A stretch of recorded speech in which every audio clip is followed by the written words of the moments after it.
الله الرحمن الرحيم الحمد لله وكفى وسلام على عباده الذين اصطفى أما بعد فأعوذ بالله من الشيطان الرجيم بسم الله الرحمن الرحيم ولا تقربوا الزنا إنه كان فاحشة وساء سبيلا وقال رسول الله صلى الله عليه وسلم الحياء شعبة من الإيمان وقال رسول الله صلی اللہ علیہ وسلم لا ایمان لمن لا غیرت لہ۔ میرے محترم بزرگوں اور دوستو، اللہ تبارک و تعالیٰ نے قرآن کریم کی یہ جو آیت نازل فرمائی ہے، اس کے اندر دیکھیے انسانوں کے لیے کیا تاکید فرمائی گئی ہے۔ مومن کا مقصد زندگی آخرت کی تیاری کرنا ہے، اور کافر کا مقصد زندگی عیش و عشرت کرنا ہے۔ جیسا کسی نے کہا، کافر یہ سمجھتا ہے کہ اس کے بعد زندگی نہیں ملے گی، جتنا لطف اٹھا لو، جتنی لذتیں اٹھا لو، جتنی مستیاں اڑا لو، جتنی ہمتیں صرف کر سکتے ہو کر لو۔ مومن کا مقصد زندگی شریعت و سنت کے مطابق زندگی گزار کر اللہ رب العزت کی رضا کو حاصل کرنا ہے۔ اس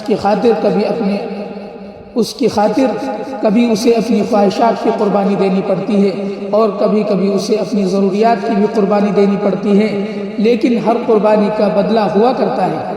جو انسان اپنے جذبات کو اللہ کے لیے قربان کرتا ہے، پھر اللہ رب العزت اس کو سب سے بہتر اجر اور بدلہ دینے والے ہیں۔ دنیا میں انسان کسی کی خاطر مزدوری کرے تو وہ اس کو اجر دیے بغیر واپس نہیں بھیجتا،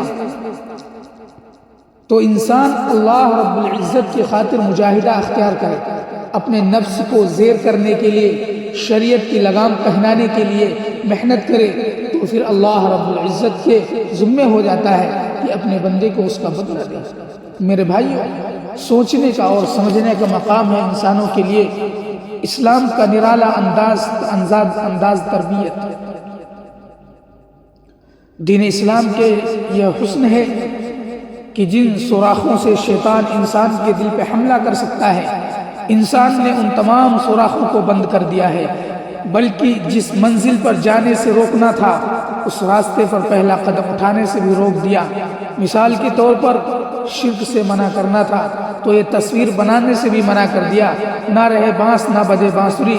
اسی طرح اللہ رب العزت نے مومن کو زنا سے روکنا تھا تو غیر محرم کی طرف نظر اٹھانے سے بھی روک دیا۔ تو جس منزل پر نہیں جانا اس کا فیصلہ کیا معلوم ہوا، اور اس پر پہلا قدم ہی کیا اٹھانا۔ تو یہ دین اسلام کا حسن ہے کہ اس نے مومنین کو شرم و حیا کی زندگی گزارنے کی تعلیم دی ہے۔ میرے بھائیوں، اسلام کے اندر حیا اور شرم انسان کے لیے بہت بڑی چیز ہے۔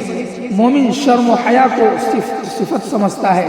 غیر مسلم معاشرے میں عورت کو تصویروں میں دکھانا، اسکرینوں پر دکھانا، اسٹیج کے اوپر دکھانا وہاں پر روز مرہ کا معمول ہے۔ اس معاشرے میں میاں بیوی کے درمیان علیحدگی کے واقعات 90% سے بھی زیادہ ہیں۔